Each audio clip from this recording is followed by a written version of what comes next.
सेव्यमान पावनाङ्घ्रि पङ्कजं व्यालयत्नसूत्रमिन्दुशेखरं कृपाकरं नारदादियोगिवृन्दवन्दितं दिगम्बरं काशिकापुराधिनाथ कालभैरवं भजे।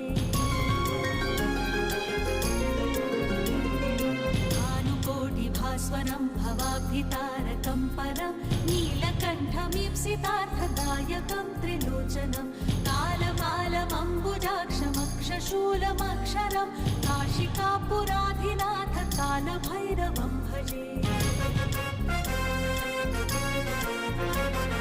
शूलटङ्कपाशदण्डपाणिमादिकारणं श्यामकायमादिदेवमक्षरं निरामयं भीमविक्रमं प्रभं विचित्रताण्डवप्रियं काशिकापुराधिनाथ कालभैरवं